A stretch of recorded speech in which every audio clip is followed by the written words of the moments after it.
Hi everybody, it is your roving reporter, Heather Cox. I am here at Evoline C. West Elementary School. I have Patricia Thomas with me. Patricia, tell us what your role currently is. Currently, I am the Instructional Technology teacher here at Evoline C. West, and I am the Instructional Technology Coach. I go around helping students, teachers, incorporating technology in their classroom. And though she has that position now, what we wanted to talk to Patricia about today is blended learning. She was doing a lot of blended learning in your classroom last year, correct? Correct. Okay, so let's talk about blended learning, and how did you get started with doing that in your classroom? Okay, well, I came in with a different mindset with Fulton County having personalized learning. So I knew I wanted to try something different. So over the summer, I did a little research, and I started small. The first setup was the classroom. Okay. I wanted my classroom to look a certain way, not a traditional way. It was just a way for the students to come in and work together, be engaged, and collaborate. So I set up my classroom first. Okay, so tell me about that. What did the classroom, what did the setup look like? Okay, well, we had desks that was together. Okay. Where students can work together and collaborate together. I had different areas where it was pillows and chairs. If they wanted to just take a break and sit over there. It wasn't a just sit in the chair or a desk. The writing area, where they'll say writing area, I didn't call it the writing area. It was the cafe blogging area. You know, so students could collaborate and blog and talk to each other with the computer set up that way. The computer area was the same setup, but just different areas in the room, different areas which is set up differently. So did you take your existing furniture and just rearrange it, basically? Yeah, I rearranged the furniture to make it look like not a classroom, traditional classroom, but more of maybe at home, a comfortable space, a personalized learning space for them to choose the areas where they would. Okay, so once you had the classroom designed the way that you felt was going to work best, what next? How did you go forward?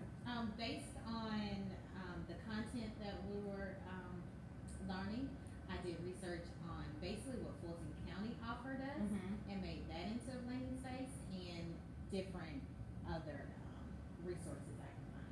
But anything that worked face-to-face, I kept face-to-face because that worked.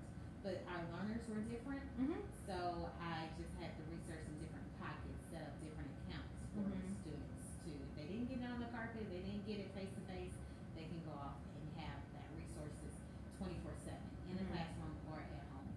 And that's, I think, the great thing about the blended piece is that you're not getting rid of the face-to-face because we know that that's so important. So let's talk about the technology side of the blended learning environment. What kinds of tools did you use, or devices? What was that situation like in your classroom? Okay, well, we were limited resources here with devices. So I started very simple with bring your own technology. Okay.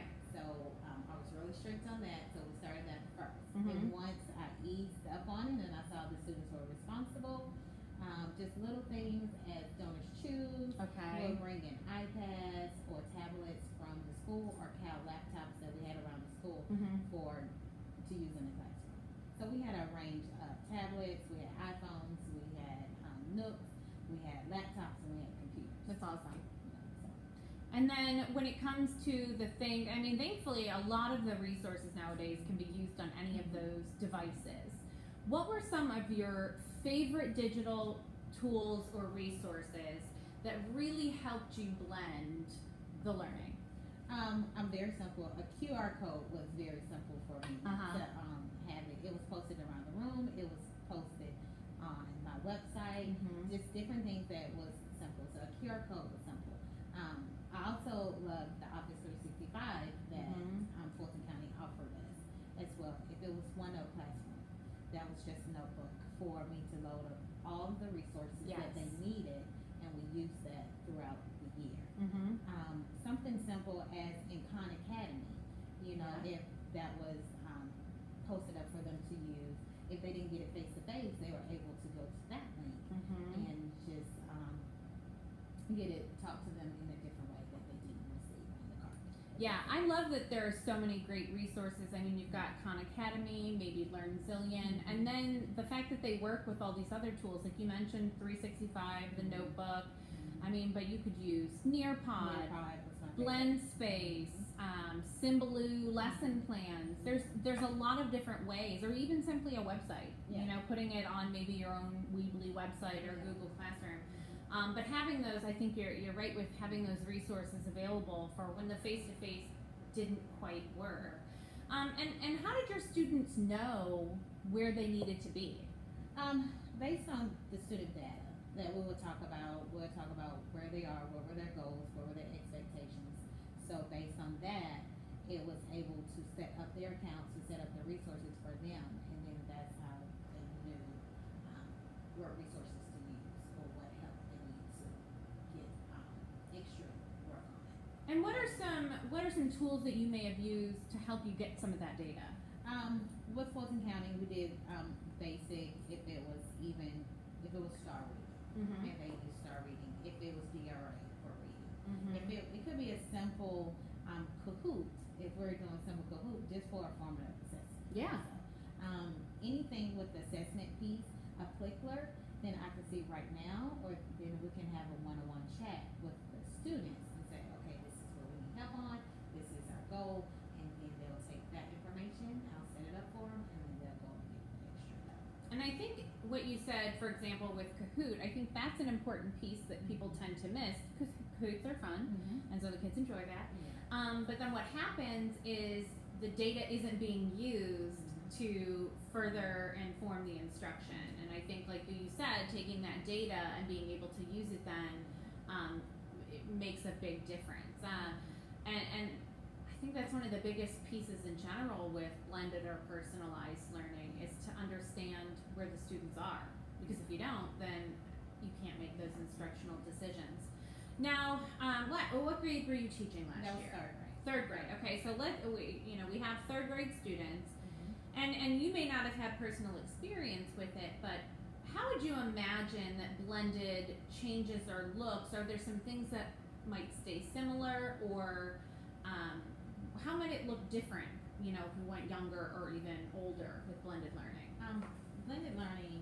I also did first grade, so I can see it on two aspects. It was definitely different going in. However, it was all the same with the student engagement. They still learn the content, but just in a different way of learning. They still receive the face-to-face, but then they're still doing the technology piece of it. But it was different, but it was a good difference. The kids came in, they were engaged, they knew the goals, they knew their expectations, what to work on. It was a partnership that we had together. And it was easier for a teacher. They asked for a lot for us, so it was easy for us to track the students as well as to keep on track of what the county is offering us as well. And I think what you said there about the engagement piece and understanding their expectations really also speaks to the classroom management. Yeah. Because if you've got those pieces set up the right way, then the management of the classroom almost takes care of itself. Did you find that you didn't have a lot of issues with behavior once the kids were kind of in the groove? No, I didn't. And that was the best year I think I've ever had when I started the blended learning. The kids came in motivated, engaged. What are we going to do today? Getting on. It could be at night and they're working and they're sending me information and we're communicating. It was fun. It was, the students were having fun. I was having fun. I felt like more I was facilitator. The students were together.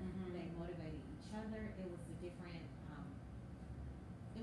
learning style where I didn't have to focus on behavior because that shifted to we're all focusing on our learning. Yeah, and I love that about engaged learning, is that the behavior always takes care of itself. Well, thank you so much, Patricia, for your conversation and your knowledge today. If you don't know Patricia, she's also a Skype expert. Oh, yes. That is also a big love of Patricia. So if you need something blended learning wise, she's certainly able to help you about that. But if you want to dig into the world of Skype, Patricia is there for that as well. So thank you so much for letting us come down here, and we hope that you've learned something new about blended learning.